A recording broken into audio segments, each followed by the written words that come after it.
you're there bearing with me. I want to verify that this is working. And I want to see if I got rid of that clicking sound.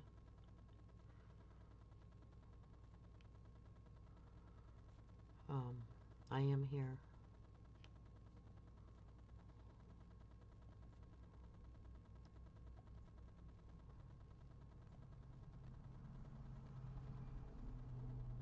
Just share this out to Facebook. Good morning.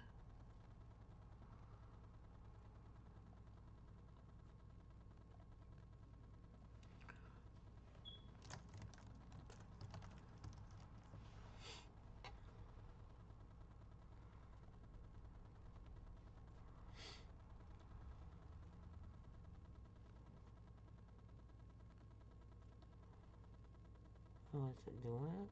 No. See if I can't share it this way.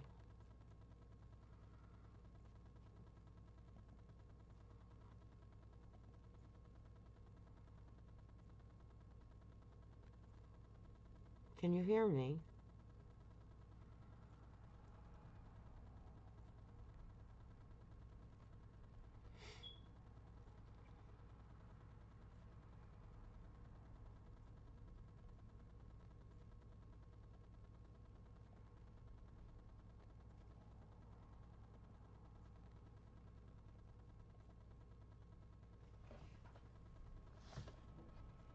All right, can you hear me?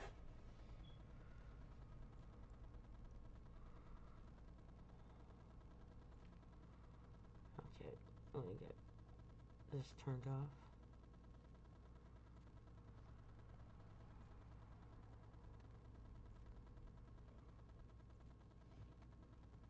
All right, can you hear me? Okay, now I can be heard.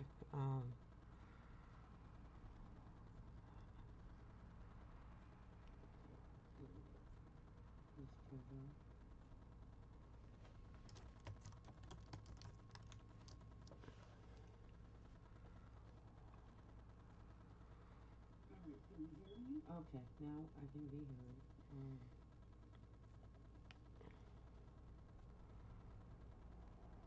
I'm shutting that off. All right. I'm set up. Our Father who art in heaven, hallowed be thy name. Thy kingdom come, thy will be done, on earth as it is in heaven. Give us this day our daily bread, and forgive us our trespasses as we forgive those who trespass against us. And lead us not into temptation, but deliver us from evil. For thine is the power and the glory and everything, now and forever. In Yahshua Jesus' name, glory, hallelujah.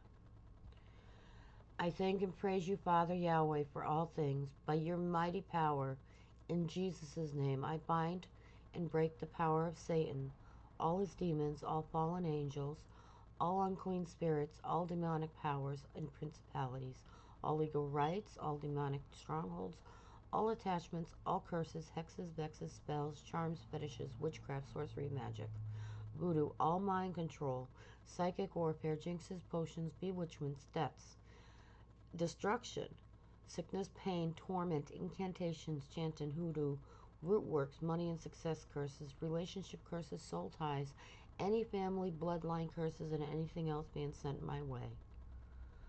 I cast them out and off and away from me in the mighty power of Yahweh in Yahshua Jesus' name. Glory, hallelujah. Father Yahweh, I give you endless praise. By your mighty power, in your mighty and holy name, in Jesus' name, I declare victory in this new day. I have an abundance of your blessings. I am successful at everything that I do and that I touch. I have an abundance of your love, peace, joy, good health, and prosperity.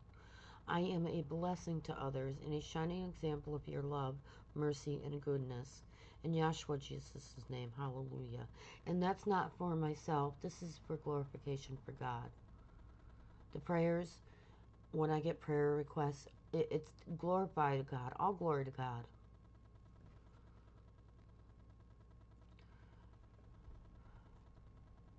I praise God for this day. I declare victory in this new day. I declare that no weapon formed against me shall prosper in this day. I declare that everything that I do and touch will be successful. I declare perfect health in mind, body, and spirit. I declare to be a blessing to others. I declare to have power and authority over all evil and negativity. And I also declare all this for my daughter, whom struggles and who needs to learn how to do this. So I ask you, Father, Yahweh, that every time I declare something and pray something for myself, that it's also prayed for my daughter, because she is my right hand and my left hand. She is, she's my everything. You have entrusted her care to me, so with these prayers and with this, I ask you this for her until she learns that she needs to do it for herself. Yeah? Thank you. Yahweh is first in our lives. We are walking in faith, strength, and courage. We are no longer a victim to anyone or anything, and that's powerful right now for us. We are blessed and we are a blessing. We are strong in mind and body and spirit. We will live in peace, freedom, and victory, and that one is huge for us right now. We are victorious. We have the qualities required for success. We will live in peace, joy, and happiness. We will not give up. We are unyielding. We are strong. If we get knocked down 1,000 times, we will get back up 1,001. We are worthy. The going may be tough sometimes and a lot. However, this is only for a short time. Things will improve. We are healing every day. We are getting better every day. We are ready to get busy living and winning. We are moving forward. We refuse to lose, and we are in warrior mode. And like I said, this is all prayed also for my daughter. So I am her mother. Where she has trouble, I ask Father to intervene through my prayers with her until, like I said, she learns how to advocate this for herself.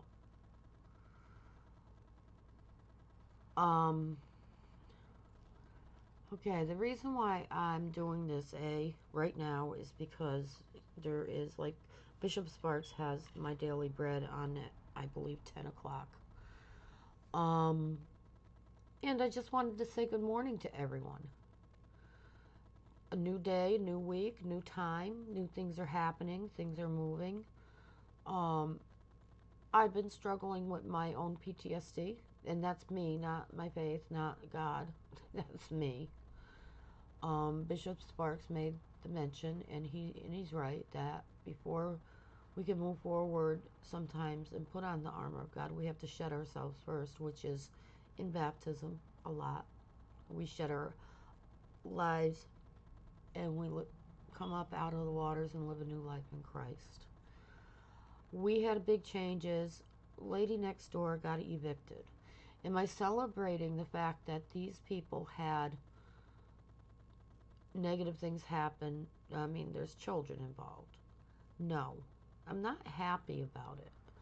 I am happy that the negativity has moved off and away from me and my daughter, because there was nothing I personally could do to change the situation and make it better.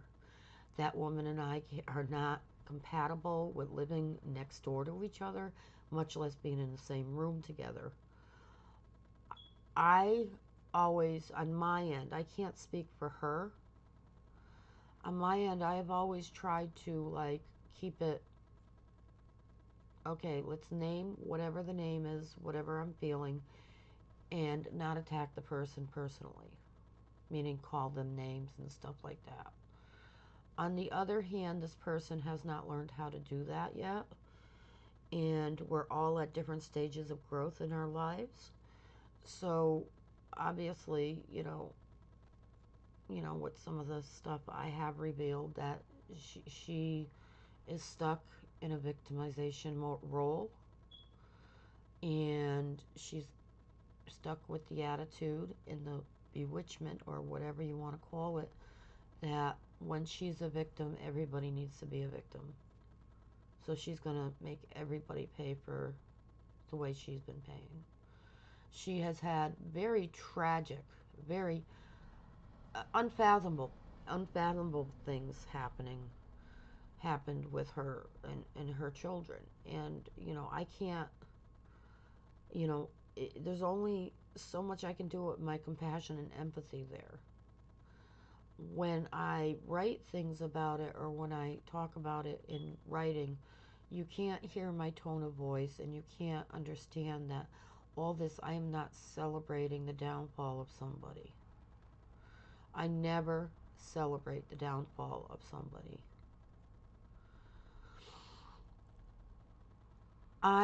Yesterday when they were being evicted and before the sheriff came to take them out of the house, was bringing in the garbage bins. Let's put it this way.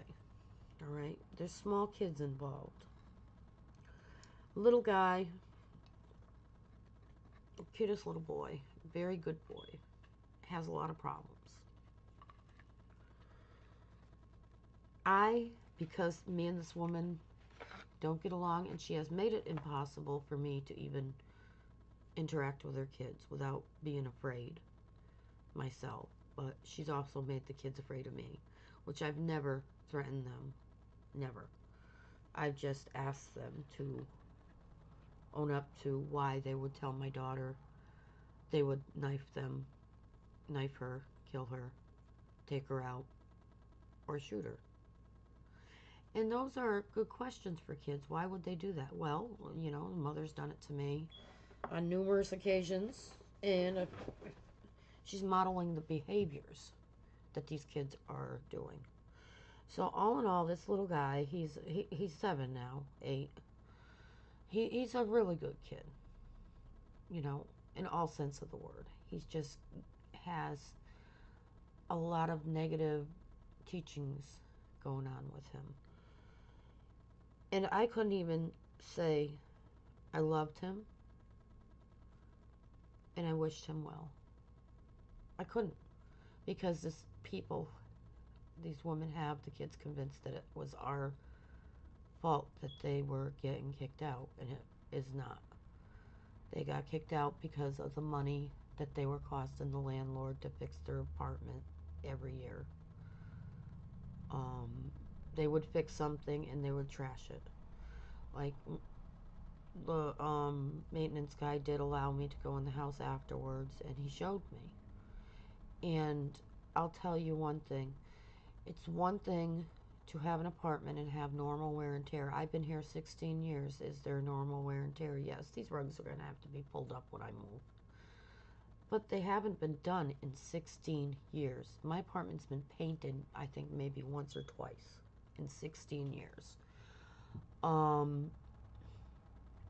I've had the toilet replaced in 16 years. I've brought in a new refrigerator because my husband, when he was drunk, he broke the old one.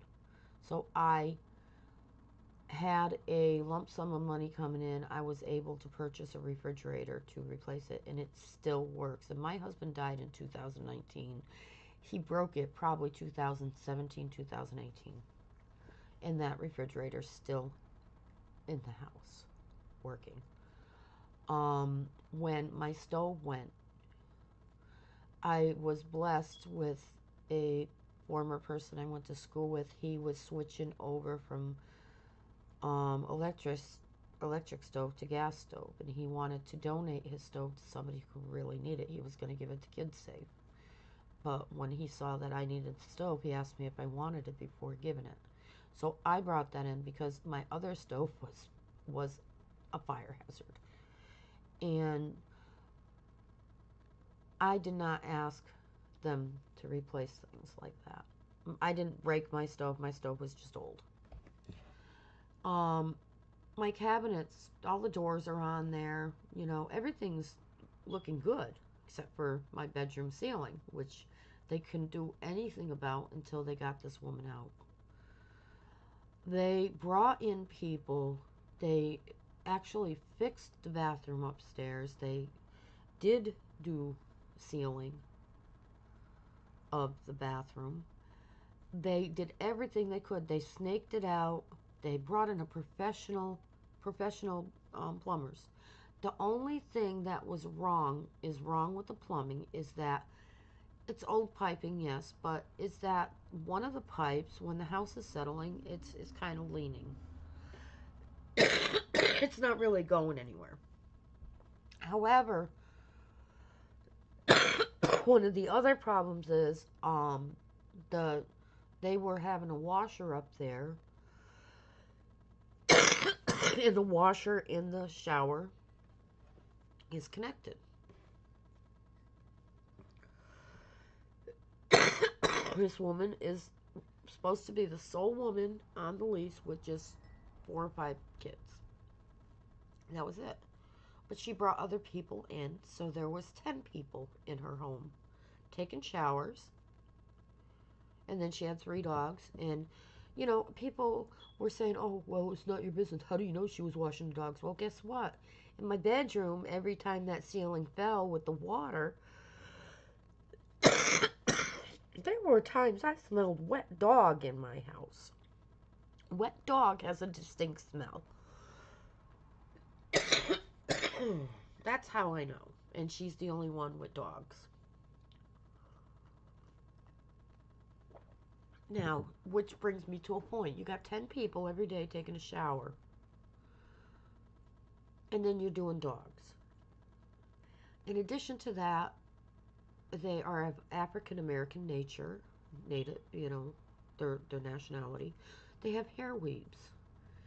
And not saying anything about the hair weave. God, I think black people are beautiful with the I love the way they do their hair. I mean, it's so stylish and it's so artistic.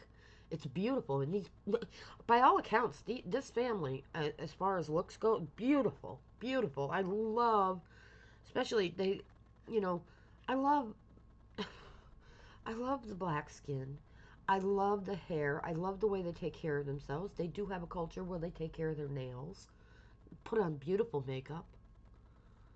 In all actuality, black women are beautiful people, as far as if you're just looking on the outside. Okay?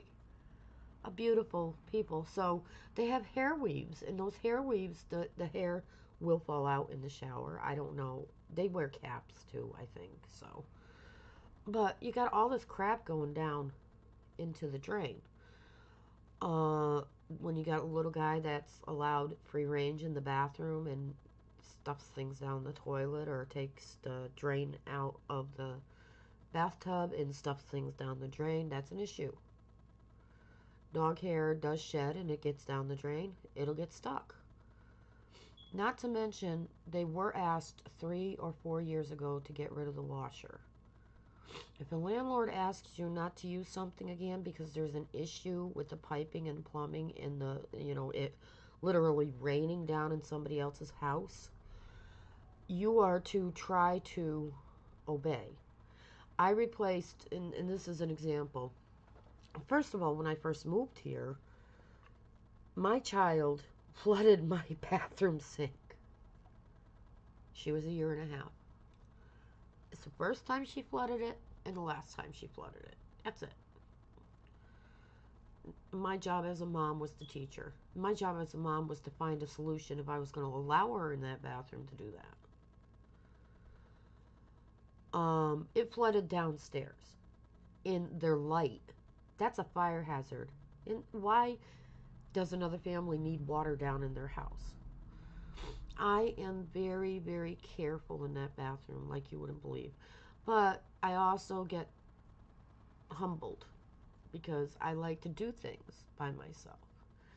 And I have arthritis in my lower back, and I do know the warm showers, the hot heat, the harder the water goes on my back, the better it feels. It makes it feel good, like a massage. So I'm like, oh, I got a little extra money. I could buy one of those shower heads that have a higher. And I didn't know you had to shut the water off. I mean, you guys can all imagine what happened. I didn't shut the water off and I replaced that. My shower head with that shower head, not knowing what the hell I was doing. Well, it rained down in my neighbor's house again, and this was a couple years ago. My landlord's maintenance guy said, "Don't do that," and he replaced it with something. I mean, this was shower head that he replaced it was that much worse than the one that was originally on there. I'm not complaining because I messed up and I made a mess. But the point is I didn't want behind his back. I didn't go and change it over again because I wanted to use it, and I wanted it that way. This is their house. If there's an issue with doing something, I need to listen to them. It's not my house to be doing these things. I mean, even if it's originally said they bought this house not really realizing that this was occurring. So they brought in a whole bunch of people, plumber, everything, and it just every single time they got the washer out of there, she'd bring another washer in there, and then they'd hook it up themselves. The washer would come off of the pipe. I don't care how much sealant is in a pipe, is in a bathroom, an upstairs bathroom. If that pipe that has all that water in it's like a water bed goes, it's going down into somebody else's house or into the other room. That's not the landlord's fault. That becomes because she's not listening to what the landlord's asking, and that becomes her negligence. She's not watching her kids or teaching her babysitters to watch the kids properly either. So every day they'd fix it, the next day it would break again, and I'd have water in my room. The only solution they could do was to evict this lady with the water in the room. I mean, they spent a lot of money fixing my ceiling the past years. And they're not renting that apartment now with a washer. And I said to Brett, I said to him yesterday, you know what I would do? He's like, well, I would build a wall right in front of that piping so that even the temptation to take the cap off and put a washer there is gone. I mean, because there's an indent where you can put the washer and dryer. But when I was looking up all the laws and regulations and stuff, I'm trying to I'm giving my landlord a break. They want to do these things, but how can they do it if they keep spending money over somebody else's house?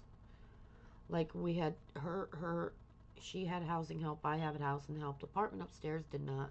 Apartment downstairs did not. It's not fair to the apartments upstairs and downstairs if they're constantly fixing everything for over. I mean, that apartment is so trashed and so broken right now that it's going to cost like $5,000-$10,000 to fix. He let me look. I mean, they redid the floors last year. All the floors have water damage underneath them. All of them. The rugs are disgusting. The walls are pulled apart. All the cabinets in the kitchen, the doors are off, broken off. There's dings in all the new appliances that they brought in for them. It's like a war zone happened in there. The toilet is broken. It was constantly running. And, I'm sorry, but we don't pay, when we're renting, we don't pay all the bills that you pay when you own the house. When you own the house, it's like quadruple the bills. Our water bill is over $4,000 for this one house with 4 units. He said it's way over the cost of his 8-unit house up on High Street. So, I mean, when you got somebody paying out all that money, and you're not, doing what they ask you to do, of course it's going to happen to where you're evicted. But getting back to me, so I haven't been able to spend more than 3 years in my room. The woman has a lifestyle where she's up at night from 1 o'clock all the way to 3 o'clock. The kids would stay up at night and party hardy, like have house parties with loud music. I mean, you've seen it on my Facebook to where I've even tried to put soundproof that wall to no avail. So I was resorting to sleeping on the couch, and that's getting old. My back is not the way it used to be. Plus, I want to clean. I want to get back in that room. Well, the energy's shifted, and I can be back in the room. I mean, I still have my ceiling fell completely. Put it this way: she was supposed to be out Friday. She knew when she was supposed to be out. Sunday, water poured from that hole all the way to the other wall, pouring out. The I guess the pipe again upstairs to her washer that she's not supposed to be having hooked up fell off and flooded the bathroom again down into my bedroom. That's an issue. The next morning, yesterday morning, before the marshal came to get them out, had water pouring down again in the bedroom. So this week, yesterday, I was giving myself a mental health day because I'm trying to get used to not having violent people next door, and that's what they are. Did I say bad? I didn't say bad. I said violent because they tend towards domestic violence. Honestly, the drugs and the alcohol are very cold. When you do that, that's going to occur, and they do that. And if they're not moving away from the lifestyle, they have to make that choice to do that. I'm not a drug and addiction counselor either. My job solely here is to have a roof over my daughter's head and my head, and be respectful of my neighbors, and take care of what's been given to me, meaning take care of my landlords. You know, I'm not a perfect tenant, but I'll tell you, the tenant that they have upstairs, I don't even hear her half the time. I don't hear her at all. So lately it's Emily, let's keep it down. We don't know when she works. We don't know anything about her. Um, Stuff like that. So the shift in energy was these people got kicked out, and I went from being afraid that somebody was going to come in and shoot us to, okay, I'm safe. Let's touch something because I do have CPTSD. And they teach you to touch things to keep you in the here and now. Well, I had to physically go out there and see that the sheriff was there, knowing that they're not going to retaliate because they think we're the ones that got them evicted. The blame shift, the shifting of the blame. It's so easy to blame everybody else instead of your own fallibilities, I mean, and that's just human nature when you're not looking at what you're doing. And these are all actions, and these are all what you do. This has nothing to do with anything other than that. You can't tell somebody you're gonna kill them. You can't tell somebody you're gonna kick their ass. You can't tell somebody you're gonna hurt them and have them like you. It's just not gonna happen. I've been praying for good things for them. There's little kids involved. Unfortunately, the actions of the adults that are in charge were less than adequate to help them get ahead with anything. And that's what, honestly, I want to also say about the culture that's being touted is it's a culture of not teaching people to take accountability, but to shift the blame elsewhere onto other people and things. And that's not the way anybody's life works, whether you're in the culture or not. That's a fantasy. Reality states, if I do this, what will happen? Get it? If I do this, what will happen? If I choose to sit there and look at a person and call them an asshole, excuse my language, what are they going to do? What is the reaction I'm going to get? That is reality. No amount of blame shift I called you an asshole, so you turned around and hit me. I mean, I called you the asshole.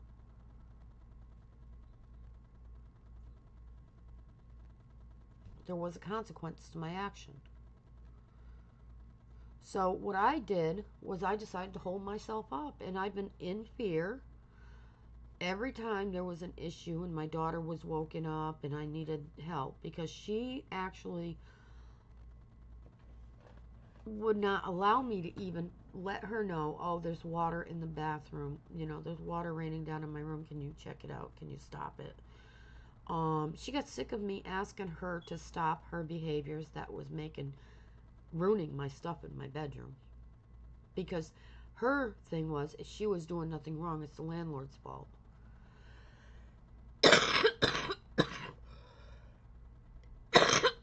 And a couple other people were telling me, oh, it's not her fault, it's the landlord's fault. That's the culture. That's that culture I'm talking about. There has to be something he can do. Well, do you own your own house? Do you know what it's like to try to fix that?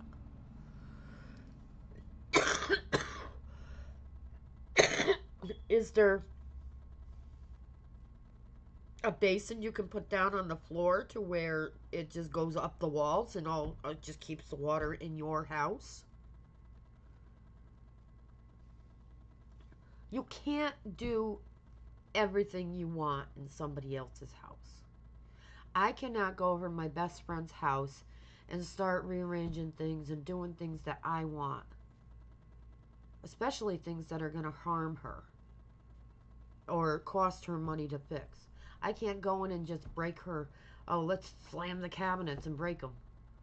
Slam you into, where can you go into somebody else's home and just destroy everything?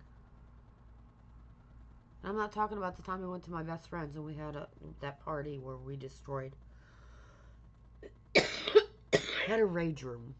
All right, I'm talking about physically going into somebody else's house and destroying it. Because, okay, you might be living there, but this is not owned by you. It's not owned by you. And even if it was, it would be kind of scary sometimes with some of these people. If they own their own home, how shitty that the home would be. Or would they take better care of it because they have to pay for it?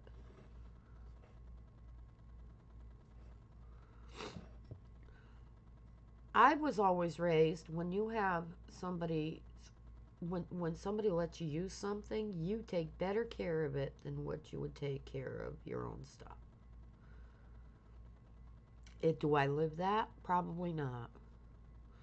When you're stuck in PTSD mode, you get stuck.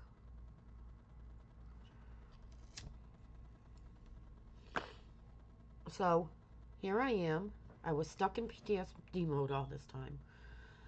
Yesterday was a big day, and I'm not going to call it a celebrating day, because, you know, even though we're free from abuse and the fear that somebody's going to come in and do harm to us, which that fear was very real, that somebody was going to break in and beat the shit out of us or kill us. This is what this family did to us. Both me and my daughter. My daughter didn't know I had that fear too. But I'll be damned if I'm going to live in fear because somebody else is an asshole. So, yes, I called the police every single time, because who's going to be able to do something about it? The police will. They're there to protect and serve. Not my job to keep her in place. She's a grown woman.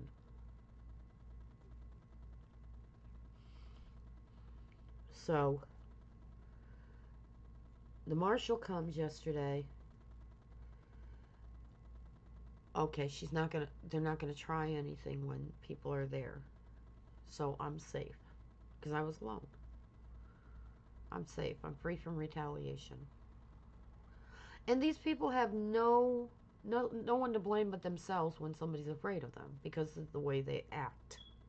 Because of the way they act. You take my garbage can. I get it on tape. Sorry, honey. Every place you go, you're going to be videotaped. Do you think across the street we have a medical building? Do you think they don't have cameras? We have cameras next door. Somebody owns this house next door. There's 6 cameras they're recording into our yard even. So you're on camera no matter whether you want to be or not. It's just the way of life. And if you keep victimizing people and then lying to the police saying that they're the ones wrong, and it's the he said, she said game, and the police can't do anything, and somebody gets a camera and it's legal because they have to protect themselves too from you. So the only ones getting mad at these freaking cameras that I see that are that mad at them are the ones that want to get away with doing things wrong.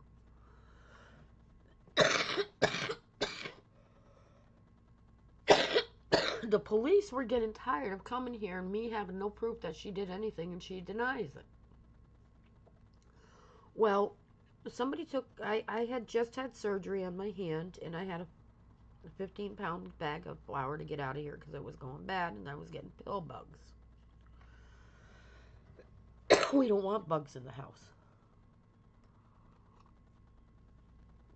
My thought was, because I had my garbage cans next to the fence here, Emily could turn around and put it at the end of my railing, and I could just slide it down the railing after Emily helped me put it up there. When I went out to get the garbage can, it wasn't there. Because it's not just the one next door. They tend to like to take up the garbage bins and leave nothing for me or the lady upstairs. I was thinking because they had bigger families, they should be allowed to have all the garbage bins. Well, I went and looked at my ring to see who did it, because I'm not just going to blame somebody when I don't know. It turned out to be the lady next door. A stupid thing to get mad at, yes, but the fact that I needed the garbage can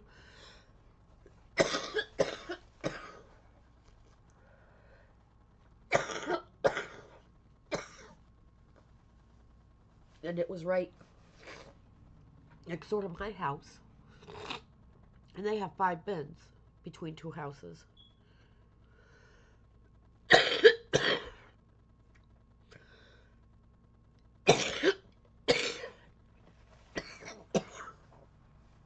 Hold on, please.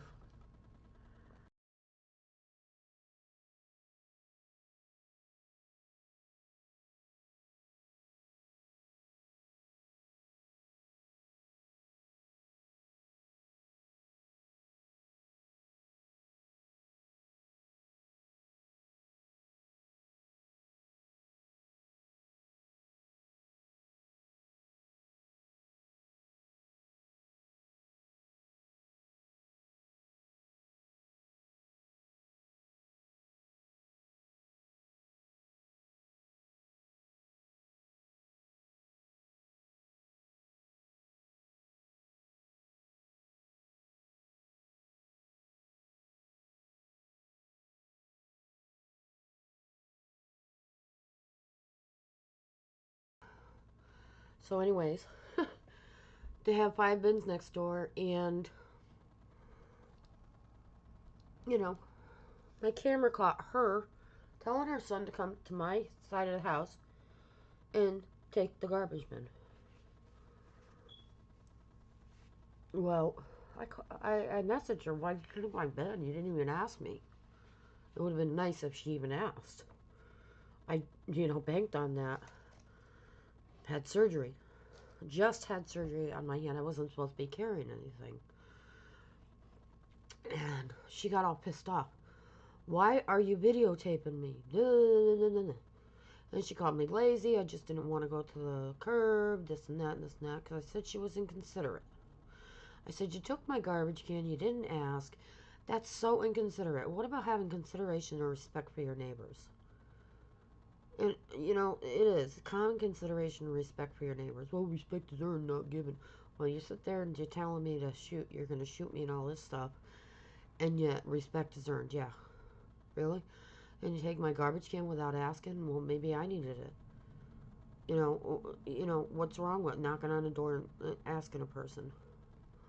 So, anyways, I guess the next time she brought her garbage out, she's so pissed off that I had the cameras that she turned around, brought the garbage to the curb. I didn't see this. My neighbor did up on her cameras because my cameras weren't even faced at the curb. He walked right. They were right there next to my house. Um, and she flipped me off and said, "I hope you got that on camera, bitch." And I had a couple neighbors that caught that on camera. I didn't. I don't care. You want to act like an idiot out in public? That's your business.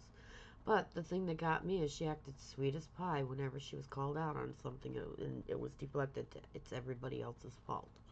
Everybody else did it. I didn't do it. At one point, I had the landlords telling me they have to fix the roof, and it's because the roof is leaking that this water's coming down into my ceiling. I'm like, no, it's not. It's water that I can smell either somebody's soap or the soap from the washer. Think we're stupid. You can smell washer soap. How's that coming from the roof? That is 2 floors up, by the way. They got to fix the roof, and it's 2 floors up. It would be raining down in the apartment upstairs before it got to where my apartment was. So, no, it wasn't the leaky roof.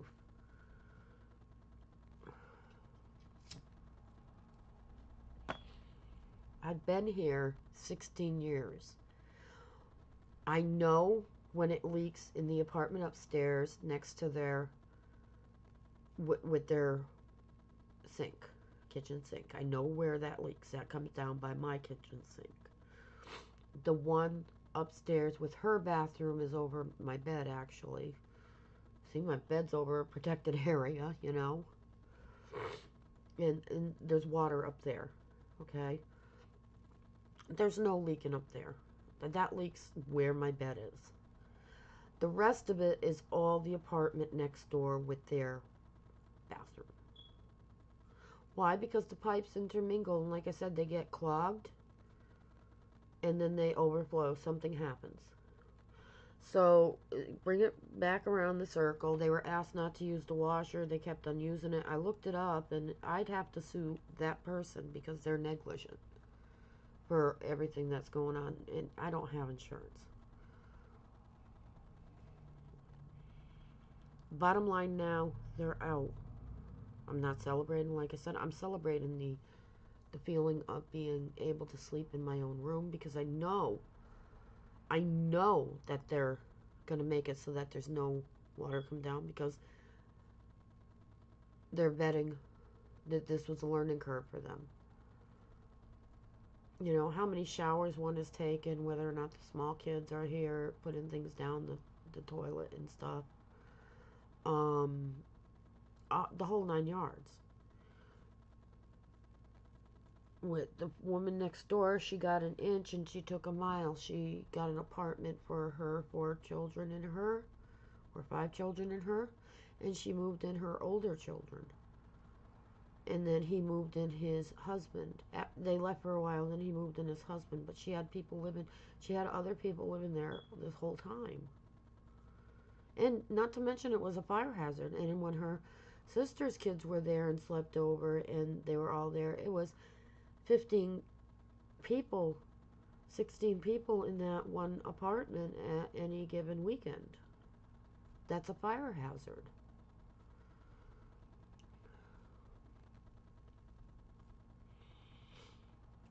Bottom line, they're gone. We don't have to worry about them anymore. Now I have to really repair my relationship with my landlords. I want to explain this to you. Nathan, when he owned this building, every time something happened, he'd have somebody here the next day. I got spoiled with that. Okay? Always cared about his property. Always did things to keep it up. Always had somebody come in here to do the yard work and everything.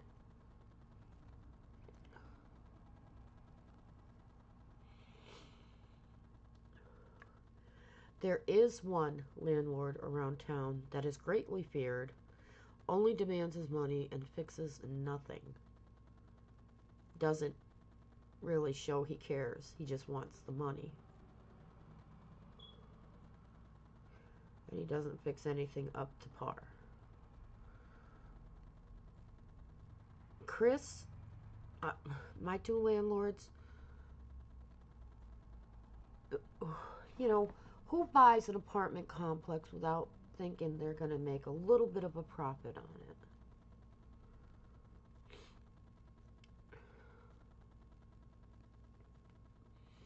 It's people like the lady next door that has a housing voucher and takes advantage of everything that make it with the people like me who, okay, I'm paying most of my rent. Quite honestly, I'm paying most of my rent, and she made a lot more than I did under the table. She had 2 cars, 3 cars at her house all the time, smokes Newports every day, drinks. I mean, that lifestyle is expensive, and yet, and trashes the place and has everything paid for and fixed every year. Then you got me who is, okay, let's take care of what we got because I grew up in, my grandfather built the house I grew up in, and it wasn't, the lightning kept coming in even every lightning storm in our kitchen through the ceiling light. I mean, I'm used to, okay, this is an older building, let's take care of it type thing. So let's prioritize what needs to be done first. My brother was up tarring the roof every year after my uncle used to do it. We would shovel a huge long driveway ourselves. My brother was responsible for mowing the yard, which wasn't exactly small. The wear and tear and the repairs was difficult, but you prioritized what you did and what actually needed to be fixed and what was a fire hazard and what was not. Except for that light that the lightning always came in the kitchen. You were not allowed to sit in the kitchen and unplug everything too when there was a lightning storm.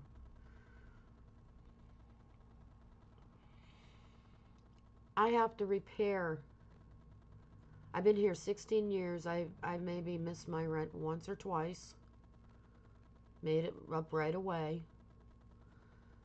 On time every month. I'm on time with my rent. It's the first thing that comes out of my check.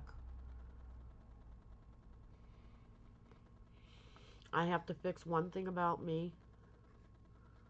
Honestly, if I'm honest, that needs to be fixed. It's no question asked, but there is a mental health aspect to that one. But I have to repair a damaged relationship with my landlords because of that jerk next door. And how often I complain to him about the water coming into my house or the noise at night.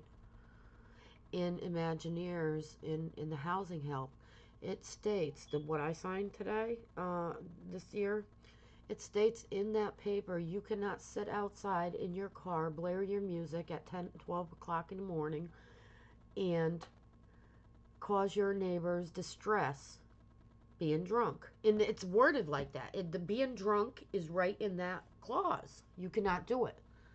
And yet, nobody enforced that clause whenever I complained. I'd had numerous calls to the police, so it was on file. Nobody enforced that complaint. The only thing that enforced it was the amount of money that they were spending in that apartment to fix it every year. That's what got the ball rolling to get her out. It wasn't the physical violence or any of the violence that was occurring. We even had cops come in her house with semi-automatic weapons because her daughter was pistol whipped by her boyfriend. Wasn't their fault that somebody chose to come in their house and assault their daughter. But then, a few months later, the woman was arrested for assaulting her son and had risk of injury charges Get this. I heard the whole thing. My daughter's been hearing their domestic disputes outside this whole time. The only ones that are in an apartment building when there's children and other children witness it, the only ones that actually got the risk of injury were the counts that her children were in that house. My child heard it.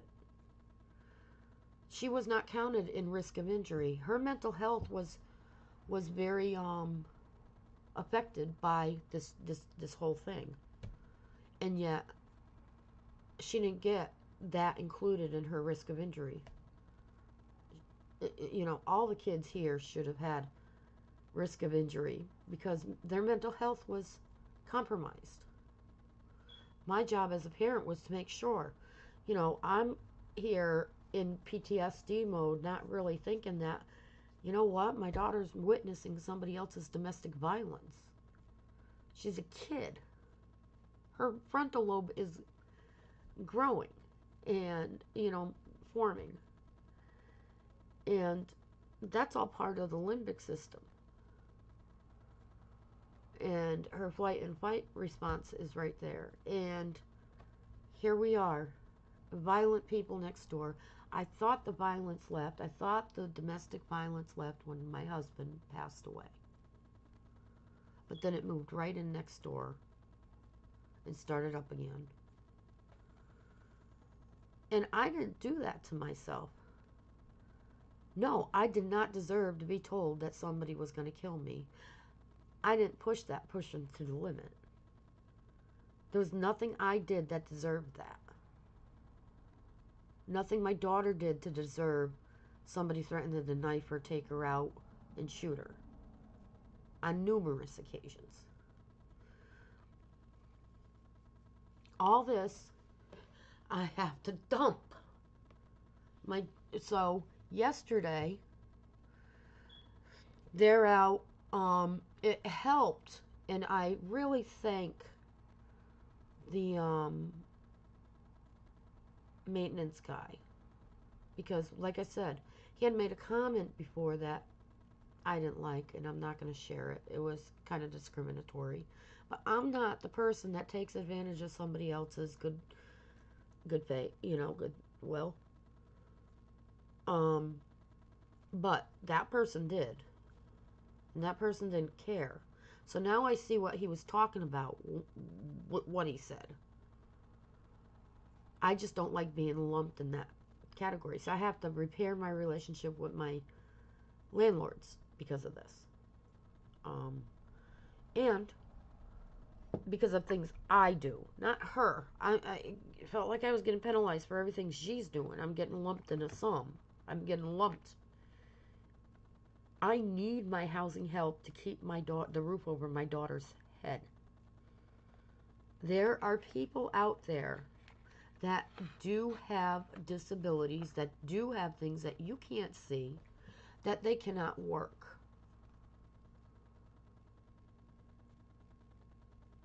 I'm a single mom trying to make my way in life without bothering anybody.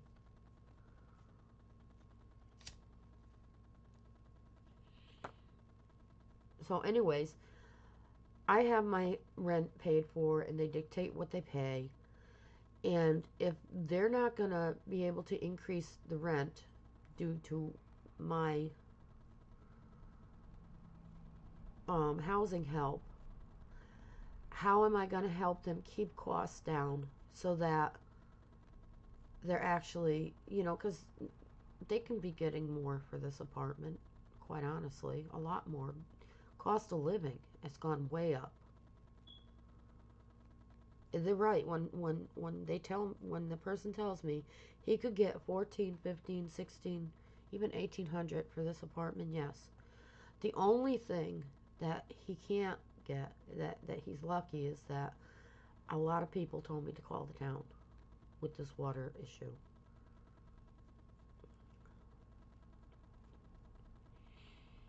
I don't want to hurt people. I'm not out to do that. I saw what was going on, and I saw it wasn't their fault. They were asking this lady not to do something, and she kept on doing it repeatedly. And it wasn't just, okay, once a week, let's use the washer. It was every day, let's use the washer. And this time with my inspection, it got frustrating because they would fix the ceiling, and then the next day she'd overflow the washer again, and the ceiling would leak. So when they came, it would still be not fixed. So Imagineers did not pay that part of the rent for 3 months. And it was not because of the fact that it was not due to the fact that my landlords tried to get this fixed. It was due to her not listening to him and not running that washer until he could figure out what the problem was. All this takes money, and if he's dishing out $1,000 to $5,000 in her apartment every year to fix things, little things that he's ordered to fix, then there's no way he could sit there and and then there's other little things that need fixing in here for the other apartments. He has trouble getting to those things because he's spending all of his money and time on the apartments that are housing help. And he's right, it's not fair to the people who pay their bills outright.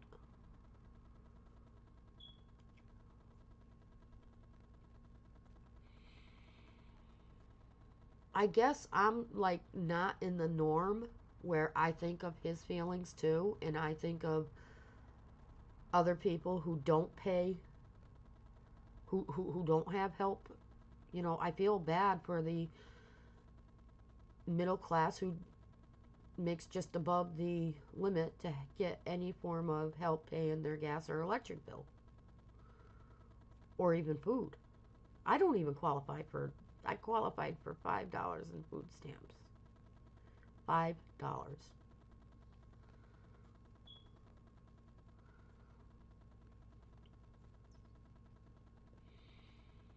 So, and it's not fair to those tenants.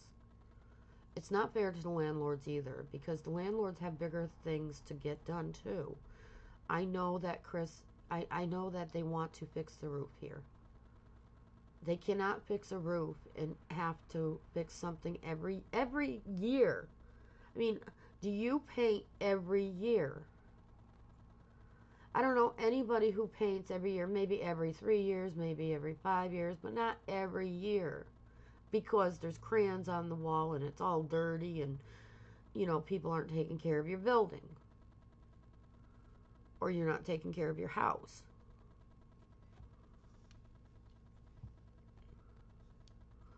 Good morning. Are you still here, OC? Yeah, I didn't know you were here. I'm just like talking. And violence is something yes, you're right. And that's the other thing when you're dealing with it. When you're dealing with domestic violence and somebody else is doing it, it's hard to move away from it sometimes. And I'm not making the choices. I might be Christian. My job is to pray for them and be good to them. I'm not an alcohol abuse counselor. I'm not a substance abuse counselor. I'm not being paid to be her grief counselor. She does have a very, very tragic thing in life that happened to her. But it's equivalent to what has happened to me as a child too. So, and I'm not like that. My grandmother was never like that. So I really don't understand the victim role people are playing, where they're using it as an excuse to treat other people badly. Um, I just don't understand it. So when I'm saying that this person got evicted and got kicked out, I'm not happy that that happened. There was children involved. It broke my heart I couldn't say goodbye to that kid yesterday. He's a good kid. It's just a boy. And I think he was looking for that. Because he kept looking at me. And with those eyes. It wasn't even looking at me meanly. That kid is a good kid. And it broke my heart I couldn't even say goodbye to him. But at the same token, when you know the mother is violent, So, anyways, I called my girlfriend and I just went off on a tangent with her everything after she was gone because I wasn't hurting anybody's feelings because they weren't there and they couldn't overhear me. I've been trying to adjust to this. Like even last night, it was very quiet in this house. A nice change. I felt bad enjoying the change of not hearing anybody fighting, arguing, yelling, you know, whatever. I did get a chance right before Emily came home from school to even walk outside again. I used to always be out in my garden, but since the violence has been started, I've been staying in here and keeping myself inside. I went out, I walked around the house a couple times, but I actually got to talk to one of my neighbors who's nice. Um, and Emily, when she came home, I was in the backyard, so I called her down, and she stayed out there a good 10-20 minutes, which was a nice change because she is vitamin D deficient. She needs we need her to get the sunshine. I couldn't even get her to go on the back porch. She goes, no, they're still out there, and I don't want to go out there when they're there. So I think we're still adjusting because last night Emily did wake me up. She was scared. So I came out here, went outside, told her nothing scary outside. I guess it's just a shift in energy and a shift in not having a lot of noise that she's got to get used to. We had a car full of boys pull up on our sidewalk. She was scared. It was just one of the boys going to his house to go to the bathroom and get a drink. And it was funny because one of the kids was coughing and I'm like, or sneezing. I'm like, bless you. And they was talking and then he's like, oh, what you smoking? I'm like, I'm smoking a cigarillo. And then he proceeded to start to tell me something I shouldn't know. Now, I say kids, they're probably in their 20s, 18, 20s. But I looked at him, I said, you know what, don't tell me too much. It was just nice to see youth and be able to talk to them without being afraid.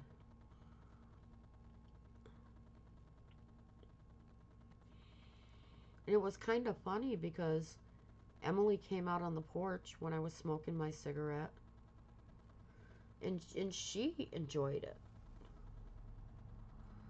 I love you.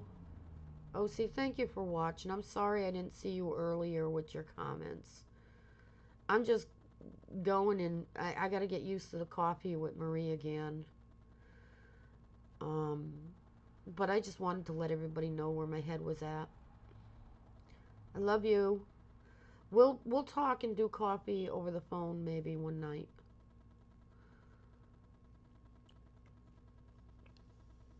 So that's basically what I wanted to relay. It's just an adjustment. This morning Emily did wake up and she was struggling mentally a little bit, and I'm thinking it's post PTSD, but post after the fact. Because yesterday I had a lot going on in my head. Today there's a little bit. I got a great night's sleep. I mean, when I hit that pillow, I didn't wake up till this morning. Kept hitting snooze. Okay, snooze. The only thing is my neck has to get used to it because I got my bed up against, the head is near the window. One of the sides is near the wall. And I tend to push myself up and my neck, my head, like, gets crinked against the window. So I have to... Oh, I'm waking up now. So I have to, get used to not being up against that window. But it was a comfortable bed. There was no noise. The crickets. I was like, I'm going to record this and play this a little bit. Let everybody know what I'm hearing now.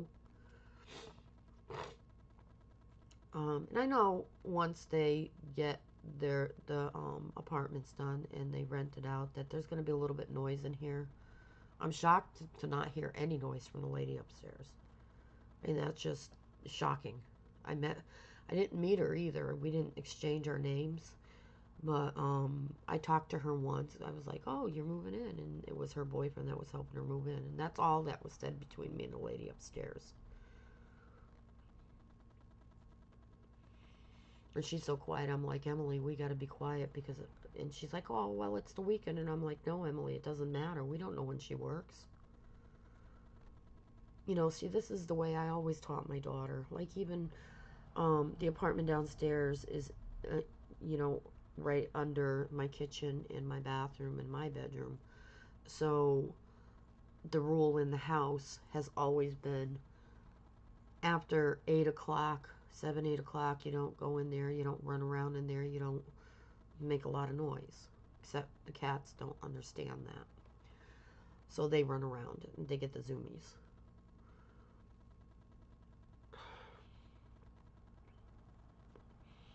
And after I go through everything that was in that closet in my bedroom and put it away and throw it away, the stuff that needs to be thrown away, the cats are going to have a lot more room to run around in and have the zoomies in.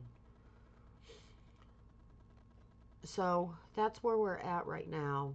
Um, I'm just trying to navigate my feelings, and um, yesterday was good because I got up and moving. Because I don't get up and moving, it's hard for me to walk and stand without pain. And this is what I'm gonna tell. Can you communicate to the younger generation? Do not stop moving. The pain. If you stop moving and you lie dormant for a while, the pain when you get older is going to be increased a lot. My father-in-law walked all over town well into his 90s, 80s and 90s.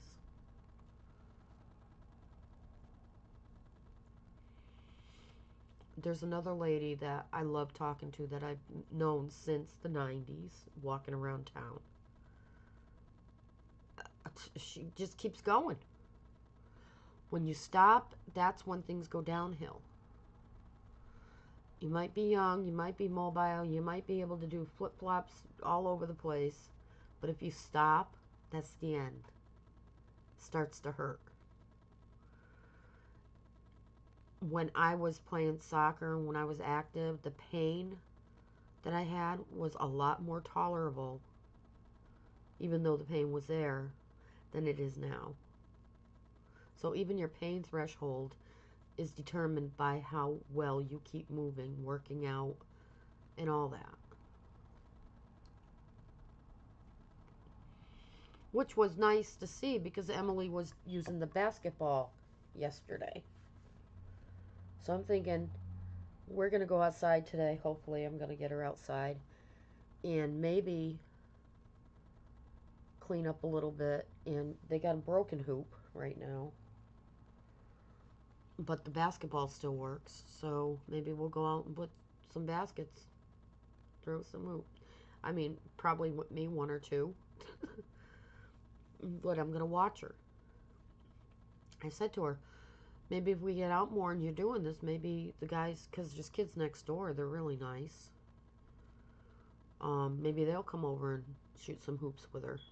He's always coming out with his basketball. I think it's for other reasons, though. I think that the basketball's an excuse. He goes down the street, like they got basketball in a park down the street.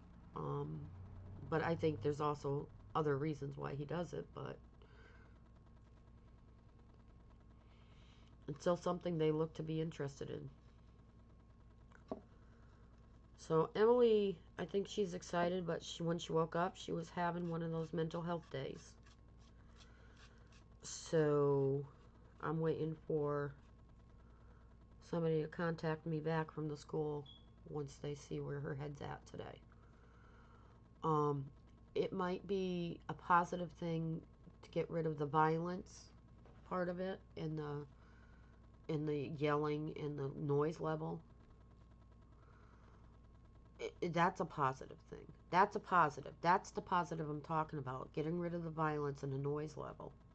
Because it was outrageous. It wasn't a little bit, it was a lot. You expect noise during the day with kids. You do not expect noise all day long with the kids, and then when the adults come home at 10 o'clock, 12 o'clock in the morning, have more noise like that. That's what's not expected. So it was 24 hours of noise here, not just kid noise. And I'm going to say this for the record, the adults were worse than the kids with their noise. I couldn't tolerate the kids outside because of how mean they were to each other. And that's part of my PTSD. I was bullied growing up.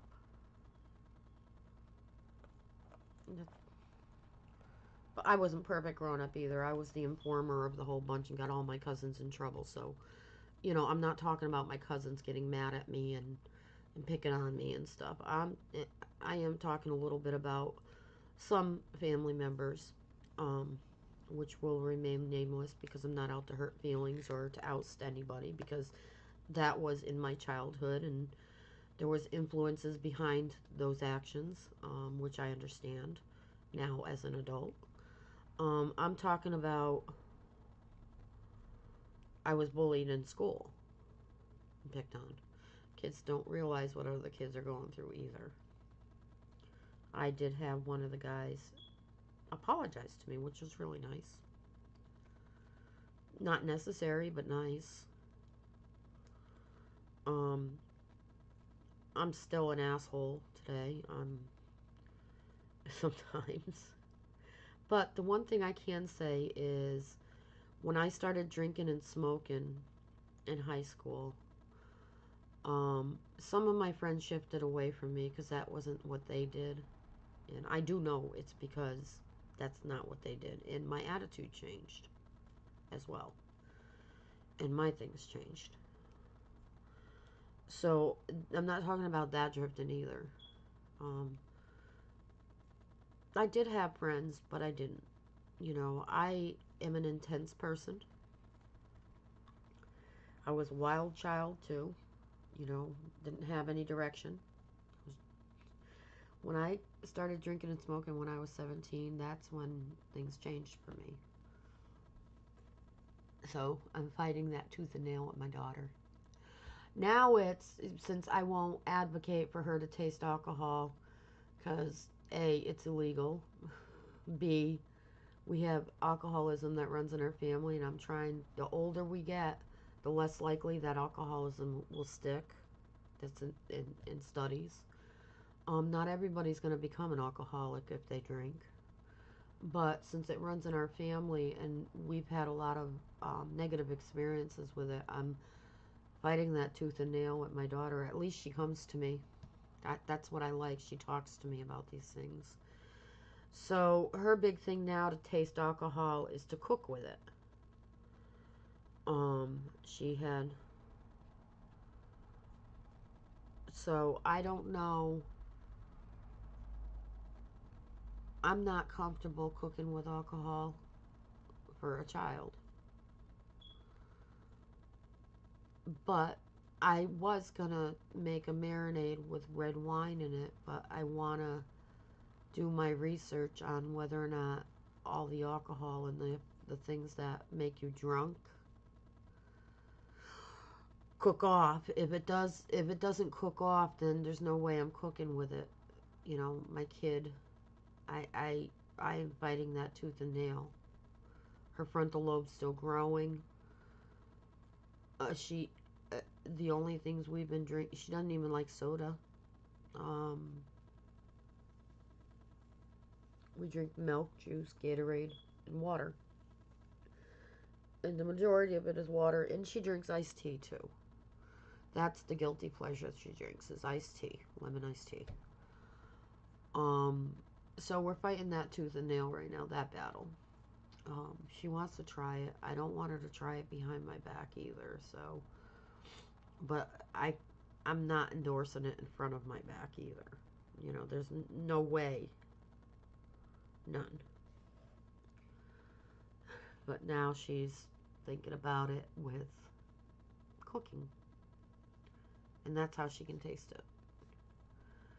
So we'll navigate that when we can. I'm going to go now. I just wanted to release some more of this. I talk a lot about it to release it. Yesterday I was yelling. Today I'm talking, which is nice. But yesterday, my poor girlfriend, I love her to death and I'm so grateful for her. Now, to move forward in warrior mode and to not let our guard down and to make changes, positive changes, to cope with it if it comes back in our lives. Because it just seems like domestic violence has been a common theme. I was telling my girlfriend this yesterday. It just seems like domestic violence is a common theme in my life. I was born into it, and then I married into it, and then after my husband died, it moved next door. You know? I mean, I can't get away from it. And I purposely made the choice of not getting into another relationship, and that was one of the key decision makers. One of them. There's a couple. It was, I seen single parents with teenage daughters that when they were dating, there was a higher rate of teenage pregnancies just by my observation. So I, I, I was never taught about relationships. Boys wear out for one thing and don't give it to them, was what I was told. But I also searched for a man to love me, for a husband that would be a husband and a father. I was looking for love the wrong way.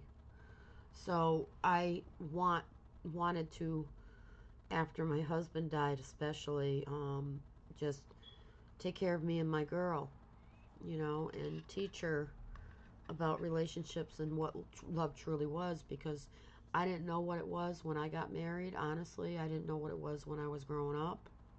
I never bonded with my mom. The bond I had was with my grandma.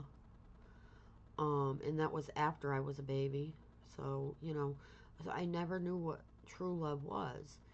And then I had Emily, and I looked in that little face, and the love's grown tremendously. I mean, this girl is the only girl that could ever torture me or do anything, and I'd still love her, no matter what.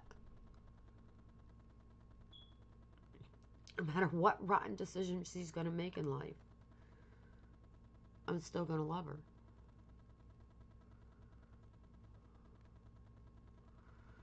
That's true love, and that's the love you need to have when you marry a man, too. It's not about sex at all. That's what I'm finding. It's not about sex at all. Might be a benefit in a good marriage, but it's also a very evil tool when you're not married and when you're looking to get married, because it confuses everything. Makes you feel loved when you're not. It's love for a moment. It's not love for a lifetime. And that's what I'm trying to teach my daughter. Love for a lifetime versus love for a moment. And so far, knock on wood, she has gotten it. She's gotten a little bit of experience with it, with a couple people, and she's still growing. I mean, as far as she could get experience with it, honestly. But we've learned lessons so far, and I've helped her through it, and I'm able to help her through it better because I chose not to have that relationship with a man in my life. My daughter wants me. Well, one of them. Can you get a good man in your life so that I can have a good man in my life? Like, I can't even choose a good man to be in my life. You want me to go out and get a man to be in my life. I can't choose a good man to run my house. How am I supposed to choose a good man to run? the country. Don't turn this one around on me because we have a female running for president, because this female I do not believe is a good candidate. If any, if she was a strong woman and a smart woman and I saw it, then maybe. But I've also shifted away from politics. Every time I talk politics, I get angry. And it doesn't make me feel good to. And other people just seem insane when they're talking about it, especially when you're butting heads about two people you'll never meet in two radical beliefs. One is Marxist communism, and the other one is capitalism. You take the people out of the picture, Marxism wants to eliminate capitalism. That's the bottom line. That's why you see everything happening. That's why Trump's been attacked. That's why he's been arrested. That's everything. Because if that wasn't there, they would have left Trump alone. But they're weaponizing it against him because they're trying to get rid of capitalism. It's not Harris against Trump. It's Marxism against capitalism. And that's the way you got to look at it. Because honestly, there's very evil people behind both. So my switch, I'm shifting focus to my God, because I felt my life change a little bit and the attacks in my life and the darkness come when I shifted focus to politics. Harris and Trump are not my God. My God is my Father in heaven. Satan will never be my God. Satan is an angel. He will never be God. And he knows this. And he lost. He's already lost. Just to let you know. Have a great day and an even better tomorrow. Love you. Goodbye.